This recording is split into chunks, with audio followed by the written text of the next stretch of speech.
വിഷ്ണു മഞ്ജു നായകനായി ലാലേട്ടൻ cameo role ചെയ്യുന്ന കണ്ണപ്പ എന്ന സിനിമയുടെ ഒഫീഷ്യൽ ട്രെയിലർ നാളെ പുറത്തുവരും. ജൂൺ 27-നാണ് സിനിമയുടെ റിലീസ്. ഓസ്ട്രേലിയയിലും ന്യൂസിലാൻഡിലും ഛോട്ടാ മുംബൈ സിനിമ റിലീസിനൊരുങ്ങുകയാണ്. ഈ വരുന്ന 19-ാം തീയതി സൈബർ സിസ്റ്റംസ് ആണ് ഈ രാജ്യങ്ങളിൽ സിനിമ റിലീസിനെത്തിക്കുന്നത്.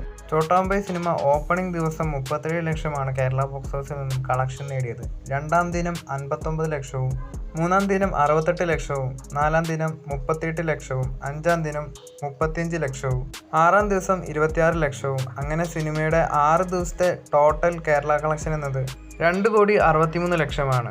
ഒരുപാട് പുതിയ സിനിമകൾ കേരളത്തിൽ റിലീസിനെത്തിയിട്ട് പോലും ലാലേട്ടൻ്റെ ഛോട്ടാ മുംബൈ സിനിമയ്ക്ക് തന്നെയാണ് ഇപ്പോഴും ഏറ്റവും ഉയർന്ന കളക്ഷൻ കേരളത്തിൽ നിന്നും ഓരോ ദിനവും നേടാൻ സാധിക്കുന്നത്.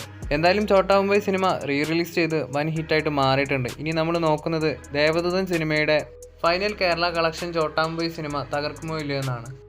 റിലീസ് ചെയ്ത് ഏറ്റവും കൂടുതൽ കളക്ഷൻ നേടിയ മലയാള ചിത്രം ദേവദൂതനാണ്. ദേവദൂതൻ സിനിമയുടെ ഫൈനൽ കേരള കളക്ഷൻ 5,40 ലക്ഷമാണ്.